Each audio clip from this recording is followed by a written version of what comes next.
Hindi literature class 4 part 8 जब पेड़ बोला। धन्यवाद। पाठ से पहले इस पर्यावरण कथा में बच्चे पेड़ को कटने से बचाते हैं। इसमें प्रकृति की रक्षा का संदेश रोचक ढंग से दिया गया है। इसमें हम देखेंगे कि बच्चे किस प्रकार पेड़ को कटने से बचाते हैं और पर्यावरण को सुरक्षित रखते हैं। जब पेड़ बोला धन्यवाद। कश्मीर के एक गांव के बाहर सेब का एक बड़ा सा पेड़ था। उस पर बहुत ही मीठे सेब उगते थे। गांव के सभी लोग उस पेड़ का बहुत ध्यान रखते थे। बच्चे पेड़ के नीचे आकर खेलते, सब बड़े मिलकर सेब तोड़ते और आपस में बांट लेते थे। और वो पेड़ इतना सेब देता था कि सबके हिस्से में बहुत सारे सेब आते थे और फिर वे सेबों का अलग अलग तरीके से इस्तेमाल करते थे, जैसे सेब का जूस बनाना, सेब की आइसक्रीम, सेब की सब्जी, सेब का सलाद और बहुत सारी चीज़ें सेब से वो बनाते थे। एक दिन उस छोटे से गांव में शहर से एक बड़ा सा अधिकारी आया। उन्होंने बताया कि गांव को शहर से जोड़ने के लिए वहां रेलवे लाइन बिछाई जाएगी। सारे गांव वाले बहुत खुश थे। वो बहुत ही मुश्किलों का सामना करके शहर जाते थे, इसलिए वो बहुत खुश थे कि उन्हें शहर जाने में अब कोई तकलीफ़ नहीं होगी, वो आराम से शहर जा सकेंगे। फिर अधिकारी ने गांव वालों को नक्शा दिखाया और उसमें बताया कि रेलवे लाइन गांव के कौन कौन से हिस्से से होकर जाएगी। सबने देखा कि रेलवे लाइन को बिछाने के लिए सेब के पेड़ को काटना पड़ेगा, तो वे सभी उदास हो गए और फिर सोचने लगे, क्योंकि वो पेड़ से बहुत सारे सेब का उपयोग करते थे, उससे बहुत सारे फ़ायदे मिलते थे, बच्चे खेलते थे, इसलिए वो उदास हो गए। अधिकारी यह कह के चला गया कि वे ठीक 15 दिन के बाद काम शुरू करवाने आएगा। उस दिन शाम को गांव के सभी बड़े इकट्ठा हुए। कुछ लोगों का कहना था पेड़ को नहीं काटना चाहिए, कुछ लोगों का कहना था कि रेलवे लाइन ज़्यादा फ़ायदेमंद है, इसलिए पेड़ को काट देना चाहिए।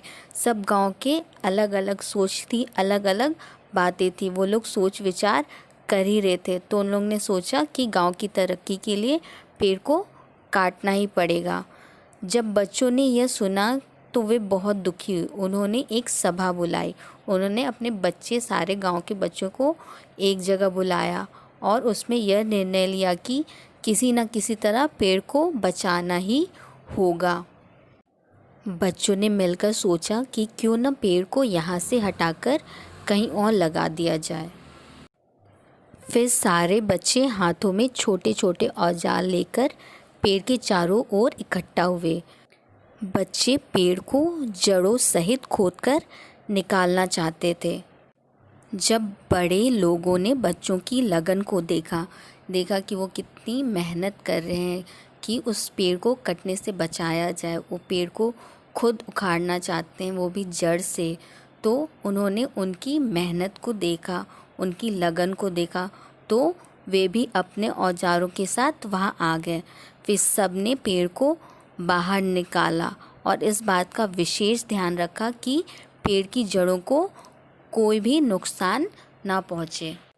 गांव की सबसे बड़ी और मजबूत गाड़ी को वहाँ ले आया गया। क्यों ले आया गया? क्योंकि वो पेड़ को, उसमें इतना बड़ा पेड़ है, खुद तो उठा के ले नहीं जा सकते, तो उन्होंने इसलिए बड़ी गाड़ी और मजबूत गाड़ी मंगाई ताकि उस पेड़ को उसमें रख के ले जाया जा सके।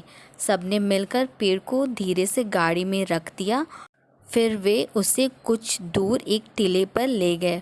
वहाँ एक बड़ा सा गड्ढा खोदा और पेड़ को वहाँ लगा दिया। अगले कई दिनों तक उसका खास ध्यान रखा गया। क्यों खास ध्यान रखा गया? क्योंकि तुरंत किसी पेड़ को वहाँ से उखाड़ के दूसरी जगह लगाया जाए तो तुरंत वो मजबूत नहीं हो पाता। उसे बहुत ही केयर की ज़रूरत है, बहुत ही ध्यान की ज़रूरत होती है ताकि वो मजबूत हो, उसके जड़ मजबूत हो। इसलिए गांव वालों ने पूरा ध्यान दिया कि पेड़ मजबूत हो जाए। फिर धीरे धीरे पेड़ में शक्ति आ गई और पेड़ पहले जैसा मजबूत हो गया। कुछ दिनों बाद गांव में रेलवे लाइन आ गई। अब गांव वाले रेल में बैठकर शहर जाते और पेड़ उन्हें देखकर मुस्कुराता, जैसे कि कह रहा हो, धन्यवाद मुझे बचाने के लिए। प्यारे बच्चों, आपने देखा कि किस प्रकार बच्चों ने अपनी सोच समझ लगन के साथ एक पेड़ को कटने से बचाया और अपने गांव के लिए तरक्की के रास्ते खोलने में अपना सहयोग दिया।